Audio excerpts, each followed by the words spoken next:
bagi kami Tuhan.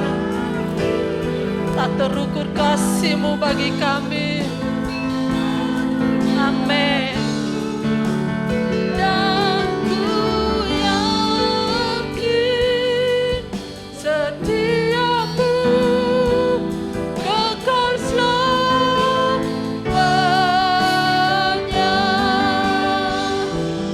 Kekal selamanya.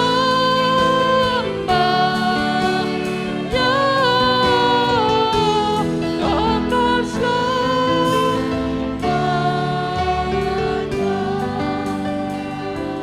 Sungguh indah Engkau Tuhan bagi kami. Anugerah-Mu kekal bagi kami Tuhan. Terima kasih untuk kebaikan-Mu. Terima kasih untuk penyertaan-Mu Tuhan. Terima kasih untuk kesehatan yang Kau berikan kepada kami sampai saat ini. Itu semua karena anugerah-Mu bagi kami. Kami bersyukur untuk segala sesuatu yang Kau kerjakan dalam hidup kami. Terima kasih Tuhan Yesus.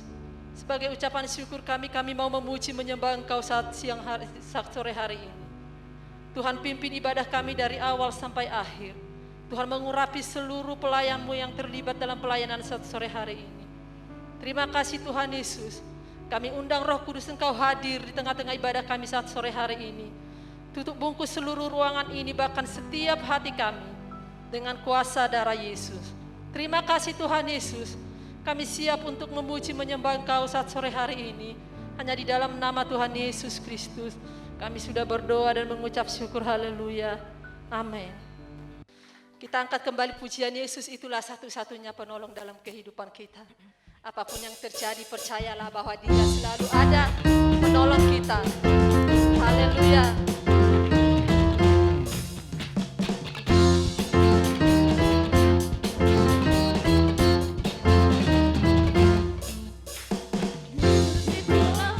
Satu-satunya penolongku yang sungguh. Dia berjanji akan kembali angkat kita semua. Oh, haleluya. Puji Tuhan, upah-Mu besar di surga. Oh, haleluya. Puji Tuhan, upah-Mu besar di surga. Yesus itulah satu-satunya penolong bagi kita. Haleluya. Yesus itulah satu-satunya penolongku yang sungguh. Dia berjanji akan kembali angkat kita semua. Oh, haleluya. Puji Tuhan, upah-Mu besar di surga. Oh, haleluya. Puji Tuhan, upah-Mu besar di surga. Katakan dengan sungguh-sungguh, Yesus itulah satu-satunya penolong buat kita. Yesus itulah satu-satunya penolongku yang sungguh. Dia sudah berjanji kepada kita. Amin. Oh, haleluya. Puji Tuhan, upah-Mu besar di surga. Oh, haleluya. Puji Tuhan, upah-Mu besar di surga. Oh, haleluya. Puji Tuhan, upah-Mu besar di surga. Oh, haleluya. Puji Tuhan, upah-Mu besar di surga. Oh, haleluya. Puji Tuhan, upah-Mu besar di surga. Oh, haleluya. Puji Tuhan, upah-Mu besar di surga. Upah-Mu besar di surga. Sekali lagi katakan, upah-Mu di surga. Haleluya. Puji nama Tuhan. Yesuslah satu-satunya penolong buat kita. Silahkan duduk. Sebentar lagi kita akan diberkati dengan firman Tuhan. Mari kita siapkan hati kita. Kita angkat pujian. Aku mengasihi Engkau Tuhan dengan segenap hatiku. Mari kita nyanyikan pujian ini dari segenap hati kita. Nyanyikan dengan sungguh-sungguh di hadapan Tuhan. Akui bahwa Engkau mengasihi dia. Ku mengasihi Engkau Yesus dengan segenap hatiku. Kami mengasihi Engkau Tuhan. Dengan sungguh-sungguh ucapkan bahwa Engkau benar-benar mengasihi dia. Katakan sekali lagi, aku mengasihi Engkau Tuhan. Mengasihi Engkau Yesus dengan segenap hatiku. Aku mengasihi Engkau Yesus dengan segenap jiwaku. Renungkan firman-Mu siang dan malam. Ku pegang perintah-Mu dan ku lakukan. Engkau tahu ya Tuhan, tujuan hidupku hanyalah untuk menyenangkan hati-Mu. Katakan dengan sungguh-sungguh, aku mengasihi Engkau Tuhan. Aku mengasihi, kami mengasihi Engkau Tuhan dengan segenap hati dan jiwa kami. Hatiku, aku mengasihi. Haleluya. Dengan segenap jiwaku ku renungkan firman-Mu siang dan malam. Ku pegang perintah-Mu dan ku lakukan. Engkau tahu ya Tuhan, tujuan hidupku hanyalah untuk menyenangkan hati-Mu.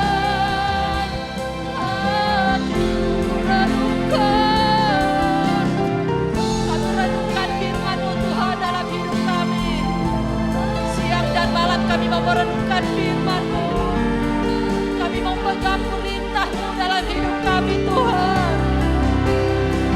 Kau tahu ya Tuhan, tujuan hidupku hanyalah untuk menyenangkan hati. Katakan, ku renungkan dengan firman-Mu siang dan malam.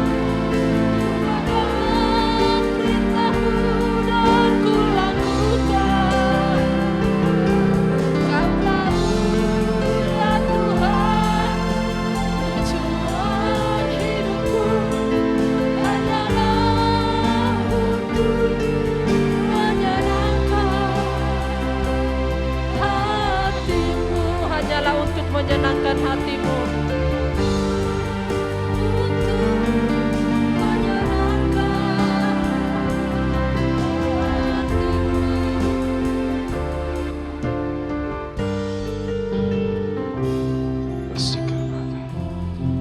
Kita berdoa. Terima kasih Tuhan untuk hantaran Tuhan bagi kami ke rumah-Mu yang kudus di sini. Kami boleh beribadah, memuji, menyembah Tuhan. Hadirat Tuhan boleh kami rasakan. Dan kami bersyukur kami akan dapatkan nasihat Tuhan. Supaya ke depan kami semakin bisa lebih baik dan mengerti apa yang Tuhan inginkan untuk kami lakukan. Terima kasih Bapa, kami siap terima nasihat Tuhan. Dalam nama Yesus, haleluya, amin. Shalom Bapak Ibu. Baik, kita akan belajar firman Tuhan. Buka bersama dengan saya Yohanes pasal 1 ayat yang ke-12. Yohanes pasal 1 ayat 12. Kita akan belajar, ada satu isi hati Tuhan di sini untuk kita perhatikan baik-baik.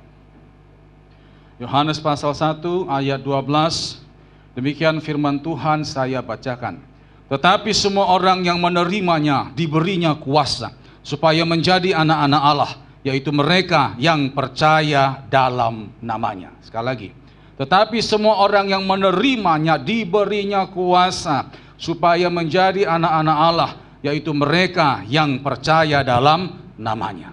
Saudara, kita sebagai anak-anaknya Tuhan Yesus, seharusnya kita ini bangga. Kenapa? Karena kita ada dapatkan dua anugerah besar yang tidak semua orang punya. Yang pertama adalah anugerah keselamatan. Yang kedua adalah berkat kuasa ilahi yang akan memperlengkapi kita selama kita ada hidup di dunia ini, saudara. Dua ini tidak ada tempat yang lain. Kira-kira saya mau nanya, Bapak Ibu bangga nggak jadi anak Tuhan Yesus? Saya bangga, saudara. Yang pertama kita dapatkan anugerah keselamatan. Dengan cara apa? Kita terima Tuhan Yesus, kita baptis, kita lahir baru. Maka keselamatan kekal menjadi bagian hidup kita. Bukan cuma itu saja, selama kita hidup Tuhan tahu bahwa iblis memang sudah dilemparkan berapa ribu tahun yang lalu ke dunia. Kita akan berhadapan dengan iblis. Tuhan tidak biarkan kita sendirian. Tuhan berikan kita kuasa, power, sehingga kita bisa menghadapi semua persoalan yang ada dalam hidup ini. Ya. Saudara, kalau kita nggak ngalami kuasa Tuhan, maka saya sangat yakin sekali kita akan cari kuasa yang lain, percayalah. Tapi kalau kita ngalami kuasa Tuhan, maka kita akan berkata, ya dan amin firman Allah di dalam nama Tuhan Yesus, itu pasti. Nah saudara, kuasa Tuhan yang kita alami itu akan kita dapatkan kalau kita berdoa. Hanya saja gini saudara, kuasa Tuhan itu ada syaratnya. Kalau keselamatan, kita hanya terima Tuhan Yesus, lahir baru, baptis, selamat. Tapi kalau untuk mengalami kuasa Tuhan, ada syaratnya. Buka Yakobus 5. Yakobus 5 ayat yang ke-16b, ayat yang tidak asing bagi kita. Di sana dikatakan, doa orang yang benar, bila dengan yakin didoakan sangat besar kuasanya. Doa orang yang benar. Mungkin Bapak Ibu sudah sering dengar pengajaran saya bahwa Tuhan tidak melihat ekspresi doa, Tuhan tidak lihat tempat doa, dan Tuhan tidak lihat waktu doa. Yang Tuhan lihat adalah pribadi yang berdoa, benar nggak hidupnya. Jadi saudara jangan sibuk bicara, kira-kira kata-kata yang bagaimana ya supaya doa kita ada kuasa Tuhan. Tidak, Tuhan tidak lihat itu. Kira-kira ekspresi yang bagaimanakah, apakah kita harus nangis supaya doa kita dijawab? Tidak. Kira-kira tempat yang bagaimanakah yang ada mengalami kuasa Tuhan? Tuhan tidak lihat tempat. Dan Tuhan juga tidak lihat waktu. Yang Tuhan lihat adalah pribadi yang berdoa. Benar nggak hidupnya? Kalau hidupnya benar, sekalipun mungkin kata-kata doanya sederhana, itu jauh lebih berkuasa daripada seorang hamba Tuhan yang fasih bicara, Bapak Ibu.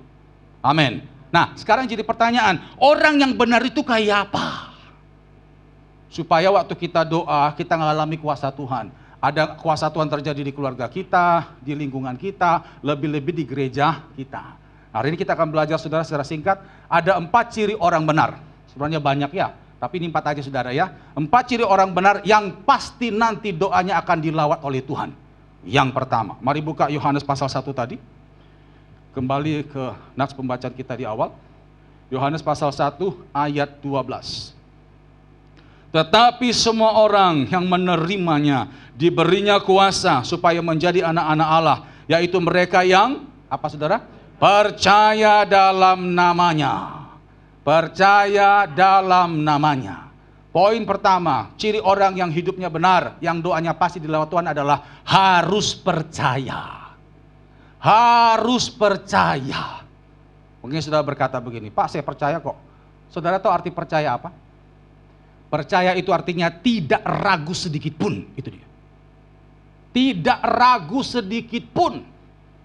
Kalau saudara berdoa masih berkata, ya saya sih percaya sih Pak, tapi itu belum percaya. Saudara, kalau saudara ragu, saudara bimbang, maka apapun yang kau doakan sekalipun sampai sujud tidak akan didengar Tuhan. Buka Yakobus 1. Yakobus 1 ayat 6 sampai 7. Ingat Bapak Ibu, Tuhan tidak akan bekerja di luar firman-Nya. Maka pastikan hidup kita sesuai firman Tuhan. Yakobus 1 ayat 6 sampai 7 dikatakan di sana, hendaklah ia memintanya dalam iman dan sama sekali jangan bimbang. Sebab orang yang bimbang sama dengan gelombang laut yang diombang-ambingkan kian kemari oleh angin. Orang yang demikian janganlah mengira bahwa ia akan menerima sesuatu dari Tuhan. Kalau kita bimbang, kita ragu. Alkitab katakan, orang yang seperti itu janganlah mengira dapat sesuatu dari Tuhan. Sekarang jadi contoh, kira-kira bimbang itu seperti apa? Udah Bapak Ibu lihat ke depan, enggak masalah. Kira-kira contoh bimbang itu seperti apa, saudara? Supaya kita ngerti selama ini kita sering lakukan itu.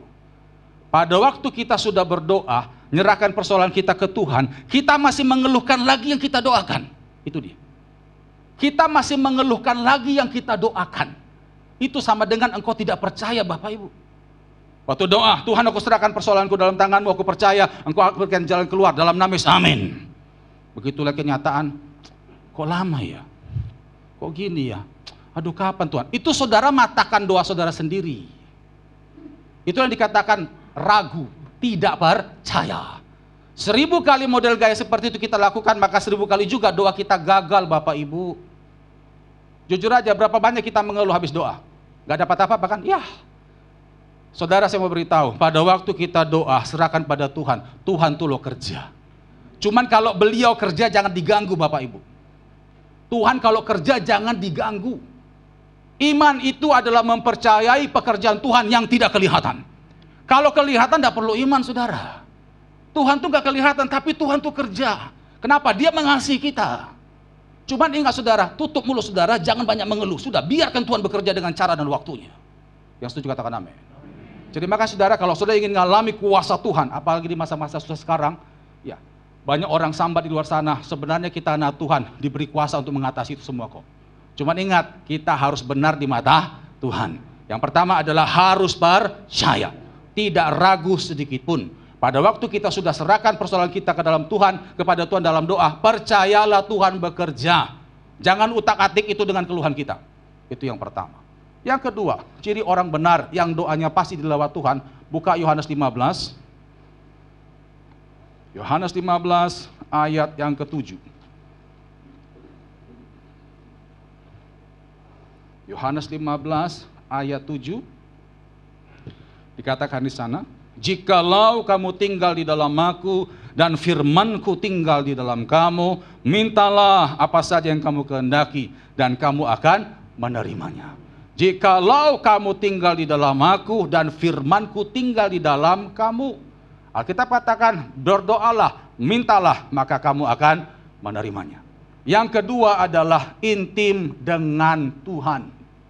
Intim dengan Tuhan. Intim ini saudara lakukan 3 hal. Doa, penyembahan, dan baca Alkitab. 3 ini harus ada.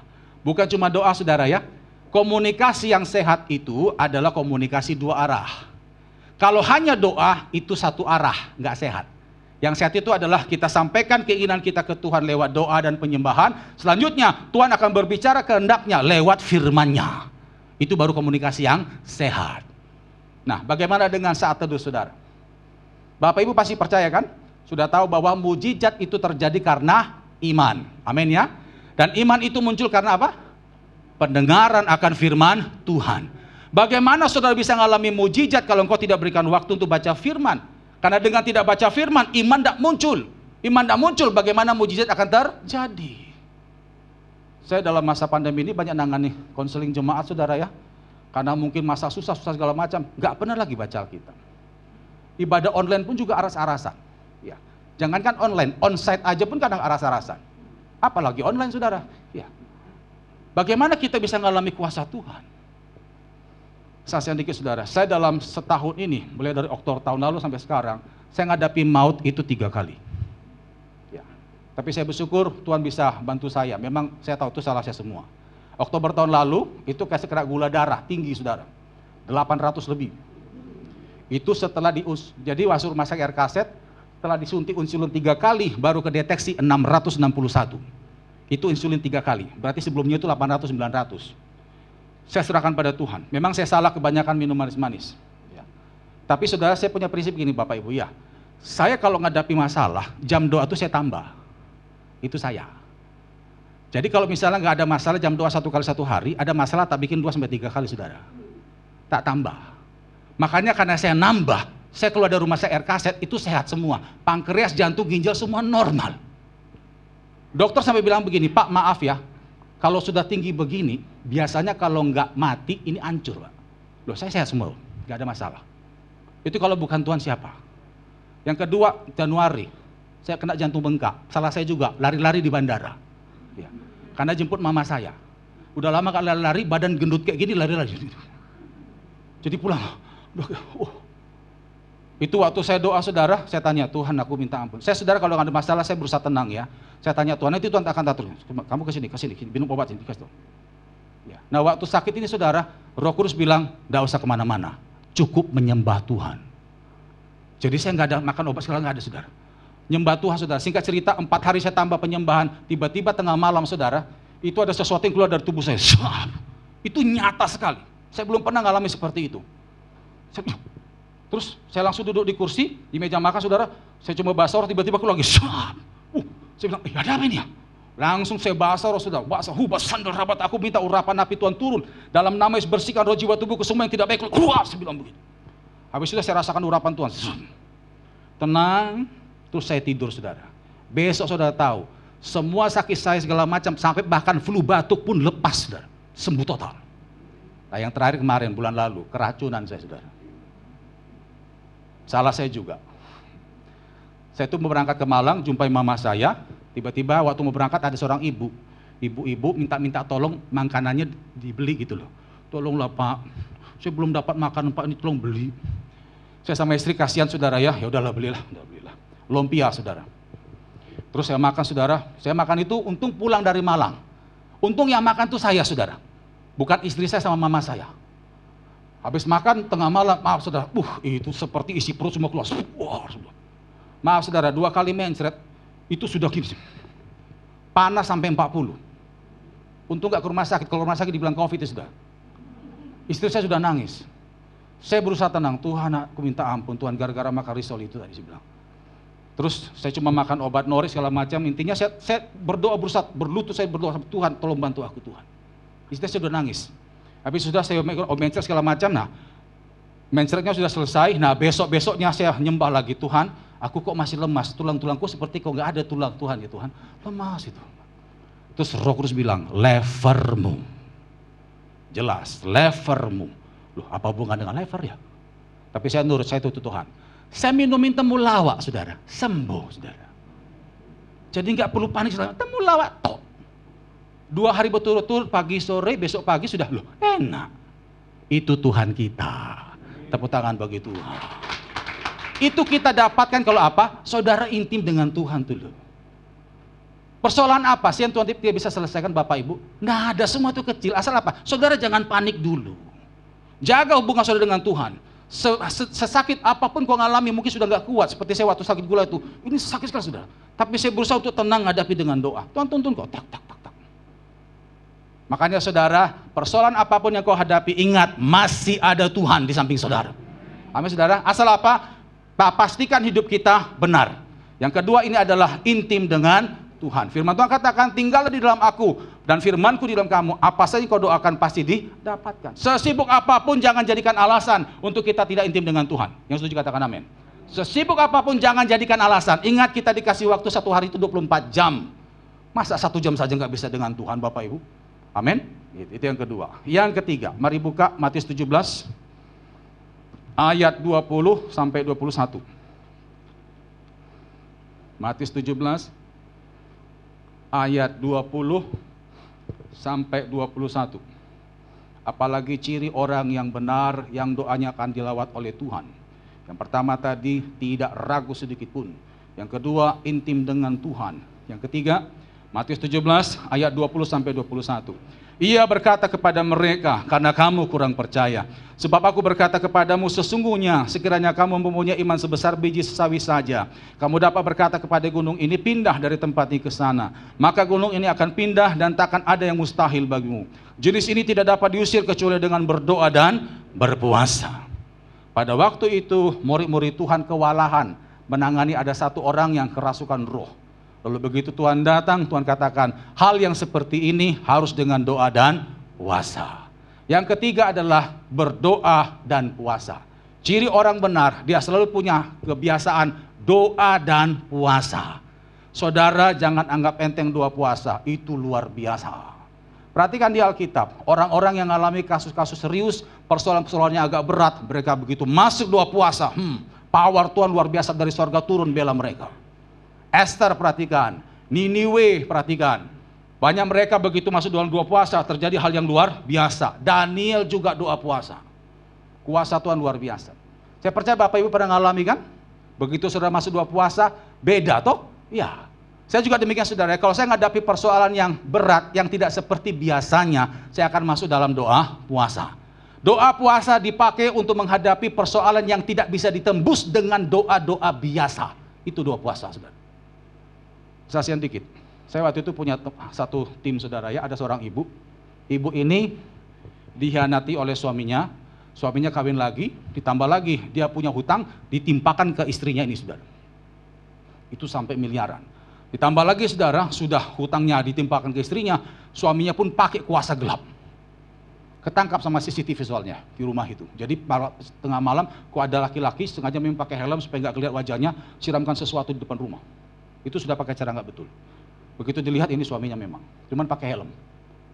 Nah, ngadapi begini coba, seperti apa? Ibu ini nggak mengeluh, ya.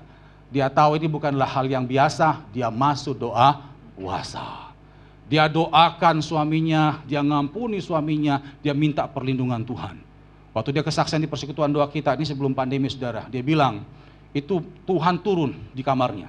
Jadi ada sinar bersinar. Dia berpikir ini aku mimpi apa bukan ya? Itu sinarnya nyata sekali. Sampai dia nggak kuat saudara, sampai dia sujud. Lalu ada suara berkata gini, aku mengasihi engkau, jangan takut. Saudara tahu, setelah itu, berapa minggu kemudian, sekitar 1 minggu kemudian, dia dapat kabar dari anaknya. Kebetulan anaknya masih komunikasi dengan suaminya. Itu suaminya kena sakit parah, saudara. Jadi kekuatan iblis yang diserang ke istrinya, itu balik ke dia, saudara. Sampai di foto, saudara, maaf ya, ini keroak, saudara. Kena kanker, nggak tahu kanker, sampai keluar dagingnya nih. Singkat cerita, sampai bapak itu mati.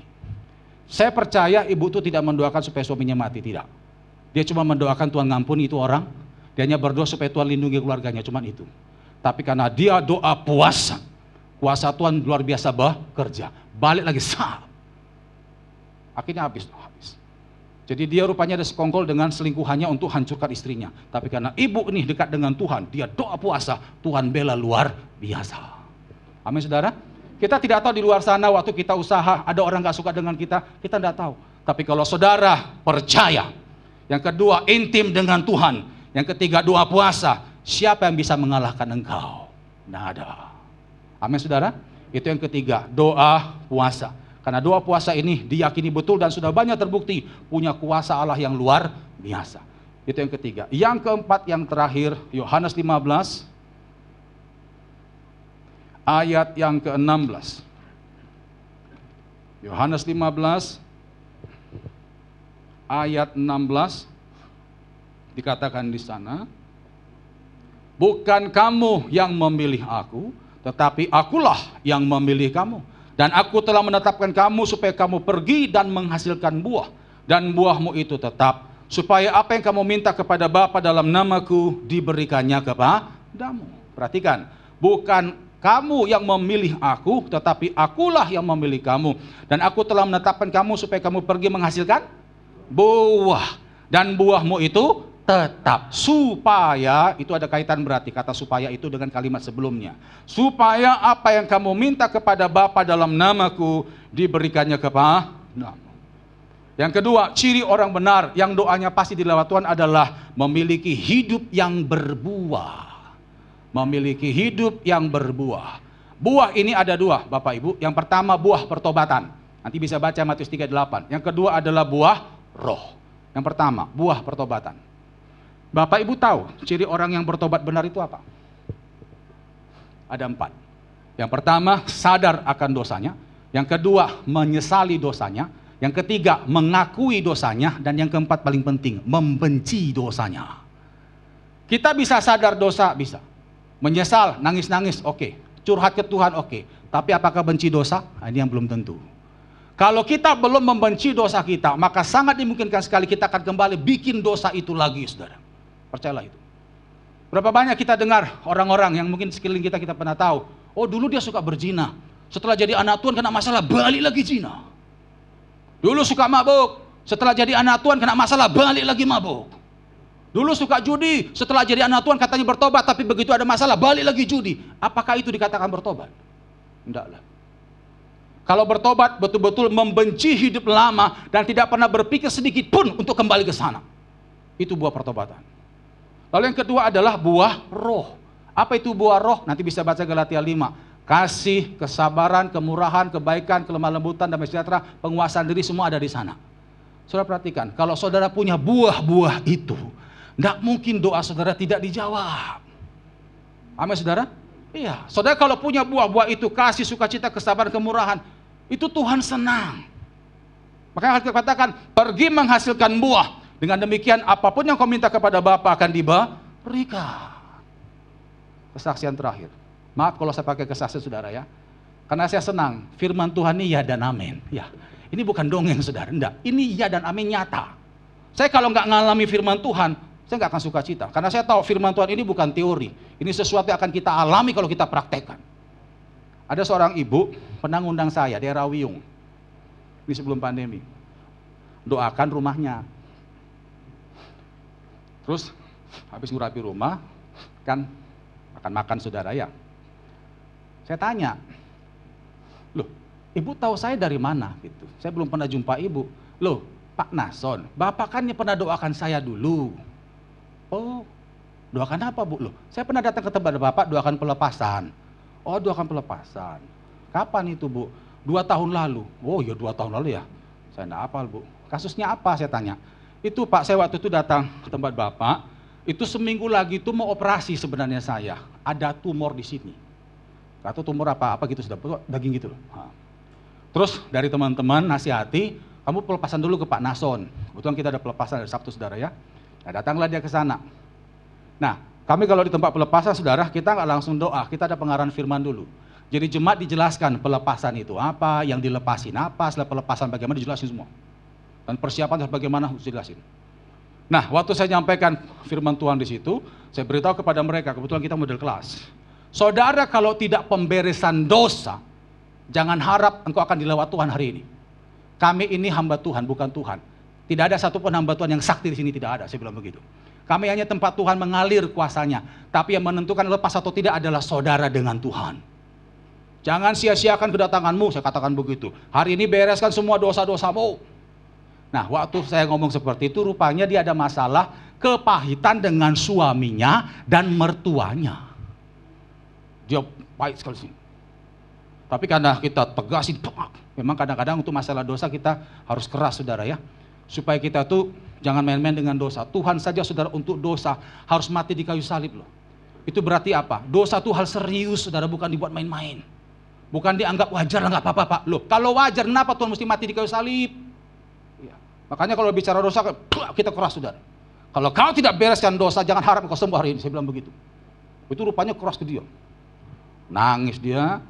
Nah, di situ saudara dia mengaku bersalah depan Tuhan, dia minta ampun pada Tuhan, sudah benci suaminya, benci mertuanya. Ya. Jika cerita pas didoakan, tidak ada manifest, tidak ada muntah-muntah, tidak ada seperti biasa. Nah, dia pulang, dia pemberesan dengan suaminya. Pemberesan dengan mertuanya. Itu buah loh saudara. Bukankah itu kasih? Ya. Habis itu sudah selesai, lalu pas jadwal sudah ditetapkan oleh rumah sakit, untuk operasi minggu depannya saudara, berangkatlah dia ke rumah sakit. Terus waktu diperiksa sama dokter, dokter bilang, Bu, udah ibu pulang aja lah, nggak jadi operasi katanya gitu. Loh, maksud bapak apa kok nggak jadi operasi? Kan sudah tentukan jadwal. Iya ibu nggak usah operasi, masa nggak terasa sih nggak ada lagi benjolan di situ katanya gitu. Loh, rupanya sudah tahu, selama seminggu itu dia nggak pernah periksa saudara. Biasanya kan dia pegang-pegang ini saudara ya. Tapi waktu hari Sabtu yang buat ke rumah sakit itu, dibilang dokter nggak perlu operasi lagi karena tumornya sudah nggak ada. Begitu dia bilang, loh kok nggak ada ya? Sampai dia tekan-tekan, loh nggak ada. Itu Tuhan jamat sembuhkan dia, saudara. Kenapa bisa demikian? Karena berbuah itu loh, saudara. Apakah selama dia tidak berdoa? Dia berdoa, tapi ada kepahitan itu. Tapi begitu dia ngampuni suaminya, dia pemberesan sampai nangis-nangis katanya, itu juga dengan mertua dia pemberesan, nah dia berbuah. Ada kasih di situ. Akhirnya apa? Tuhan lawat doanya. Tepuk tangan bagi Tuhan. Jadi saudara, perhatikan 4 poin tadi. Kalau kita percaya, tidak ragu sedikit pun, saudara intim dengan Tuhan lewat doa penyembahan dan baca Alkitab, lalu engkau rajin doa puasa, tambah lagi engkau berbuah, mana mungkin doa saudara tidak dijawab? Amin saudara? Iya. Yang membuat doa kita nggak dijawab pada waktu kita sering ragu-ragu, terus baca firman aras-arasan, nggak pernah punya waktu dengan Tuhan, tambah lagi nggak pernah puasa, tambah lagi simpan kepahitan. Ya mana mungkin doa seperti itu bisa dijawab? Tapi kalau saudara percaya, tidak ragu sedikit pun, engkau intim dengan Tuhan, bayar harga bertemu dengan Tuhan, lalu engkau rajin doa puasa, engkau berbuah, Tuhan bangga akan engkau saudara. Ada amin Bapak Ibu? Nah, salah satu kuasa Tuhan yang diberikan ke kita, mari buka ayat terakhir, salah satu kuasa Tuhan. Lukas pasal 10, Lukas pasal 10 ayat yang ke-19. Kita ini bersyukur sebagai anak Tuhan diperlengkapi luar biasa. Tuhan tidak lihat keadaan, yang Tuhan lihat adalah kita benar apa tidak di hadapannya. Karena Tuhan tidak pernah kehabisan cara untuk memberkati kita. Asal saja kita harus didapati benar di mata Tuhan. Salah satu kuasa Tuhan yang diberikan ke kita, Lukas 10:19. Sesungguhnya aku telah memberikan kuasa kepada kamu untuk menginjak ular dan kalajengking, dan kuasa untuk menahan kekuatan musuh, sehingga tidak ada yang akan membahayakan kamu. Selain menginjak ular kalajengking, iblis itu sudah kalah. Yang kedua apa? Menahan kekuatan musuh, sehingga tidak ada yang membahayakan kamu. Saksian terakhir, saudara, maaf. Masa pandemi kemarin, saya kalau kunjungan ke jemaat, ke rumah, itu saya doa dulu saudara. Kalau dapat aksesi dari Tuhan, saya berangkat, kalau enggak berangkat. Mungkin konseling lewat telepon aja. Nah, hari itu ada jemaat ya, yang mau konseling dengan saya, tapi lewat orang lain gitu loh, enggak langsung orangnya. Pak Nason, ini ada yang mau konseling, minta didoakan, kira-kira Bapak bisa enggak? Saya bilang, ya Bu, coba nanti saya doa dulu. Ya. Terus dapat saudara ya, saya telepon lagi, Bu, boleh Bu, nanti tolong WA-kan ke saya alamatnya. Ya Pak, nanti tak WA, oke. Akhirnya sudah tentukan waktunya, saya datang ke sana saudara ya. Datang ke sana, saya duduk di ruang tamu, ibu sama 4 anaknya. Lalu ibu tuh bilang gini, Pak Nason tolong bantu doa Pak, suami saya barusan meninggal karena COVID. Dan saya pun kena COVID, bagus. Ini anak-anak saya pun juga kena COVID semua Pak, bagus. Saya sudah duduk di situ loh saudara, coba. Masa saya pulang saudara, kan ya nggak enak saudara. Soalnya nggak ada pemberitahuan sebelumnya. Saya pikir Tuhan sudah suruh saya datang ya, pasti Tuhan proteksi saya kan gitu saudara. Udah tak lain satu saya doakan saudara. Saudara tahu pulang dari situ saya nggak terjadi apa-apa loh saudara. Nggak lama kemudian saya swab negatif saudara. Itu Tuhan kita. Amin saudara. Tuhan tidak akan mungkinlah permalukan anaknya. Kalau Tuhan kasih perintah, pasti Tuhan akan jaga. Amin saudara. Makanya saudara di masa-masa sulit seperti ini, saudara jangan lemah. Amin. Saudara tidak sendirian, kita beserta dengan Roh Kudus, beserta dengan Tuhan Yesus dan malaikatnya yang berpasukan menjaga kita. Tepuk tangan bagi Tuhan. Kita tundukkan kepala dengan sikap doa, masing-masing datang pada Tuhan. Biarkan keyboard mengiringi lembut saat teduh kita sejenak. Jemaat tundukkan kepala dan tutup mata. Pada waktu saudara tundukkan kepala dan tutup mata, di situ hanya engkau dan Tuhan yang ada. Tidak ada orang lain di sana. Disitulah kita harus sadar lewat kebenaran firman Tuhan ini. Saudara tidak sendiri. Ada kuasa Allah beserta engkau. Kuasanya itu ada dalam diri saudara, bahkan lebih dekat dari baju saudara. Itu ada pada roh saudara. Tinggalkan semua ketakutan, tinggalkan semua kekhawatiran itu Bapak Ibu. Engkau adalah tentara Allah yang luar biasa. Tuhan sudah perlengkapi dengan senjata yang luar biasa dari sorga. Kenapa lagi kita mesti khawatir? Kenapa lagi kita mesti bingung, cemas, apalagi dikuasai kekhawatiran? Kenapa? Oleh karena itu mulai hari ini pastikan hidup kita benar di mata Tuhan. Kuncinya cuma di situ. Sorga tidak pernah kehabisan cara untuk berkati kita. Dan Tuhan pun tidak melihat keadaan kita. Sekalipun kiri kanan itu hancur berantakan, tapi kalau kita bersama dengan Tuhan, Tuhan akan tetap berkati kita. Asal pastikan kita tidak ragu sedikit pun. Percaya penuh. Asal pastikan kita intim dengan Tuhan. Doa, penyembahan dan baca firman. Pastikan kita punya kebiasaan doa puasa. Karena kita tahu ada persoalan yang rumit yang tidak bisa ditembus dengan doa biasa. Kita harus masuk doa puasa. Membiarkan kuasa Allah yang lebih besar itu bekerja dalam hidup kita. Dan pastikan kita berbuah. Buah pertobatan dan buah roh. Itulah yang menyenangkan hati Tuhan. Dari 4 poin ini coba cek. Saudara belum punya yang mana. Karena 4 ini masing-masing semua berkaitan, tidak bisa salah satu saudara.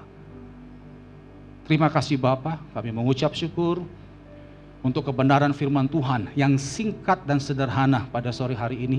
Terima kasih Tuhan, kami bersyukur kami tidak sendirian. Kami sudah diselamatkan dan kami pun diperlengkapi dengan senjata Allah yang luar biasa dari tempat yang maha tinggi.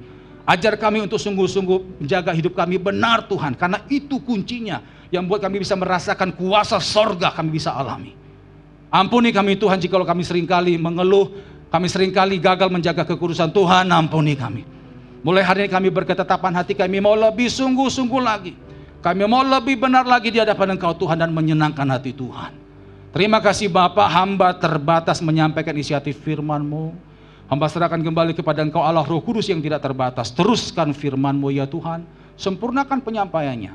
Berkati kami semua. Terima kasih Bapa di sorga, terima kasih Tuhan, sempurnakan pujian. Sempurnakan penyembahan, kuasa urapan hadirat-Mu boleh kami rasakan pada sore hari ini Tuhan. Sempurnakan semua doa-doa yang sudah kami naikkan. Kuduskan persembahan yang sudah kami berikan dan meteraikan firman yang sudah kami dengar. Sehingga seluruh ibadah kami pada sore hari ini boleh naik ke tahta-Mu yang kudus, menjadi persembahan yang harum, menyenangkan hati Tuhan. Sebentar kami akan kembali ke tempat masing-masing untuk melanjutkan tugas aktivitas pekerjaan pelayanan kami. Tuhan, kami butuh berkat-Mu. Oleh karena itu kami membuka kedua tangan kami. Kami mengangkat hati dan wajah kami ke tahta-Mu dan kami percaya berkat yang kami terima pada hari ini adalah berkat dari Allah Abraham, Ishak dan Yakub yang kami sembah di dalam nama Tuhan Yesus Kristus melalui kuat kuasa persekutuan dengan Roh-Mu yang kudus Tuhan. Itu yang selalu membimbing, mengarahkan, menuntun, mengubahkan, menyempurnakan iman, pengharapan dan kasih kami kepada-Mu ya Allah. Dan kekuatan-Mu yang dahsyat itu memberkati kami mulai hari ini sampai Tuhan Yesus datang kembali, bahkan sampai selama-lamanya.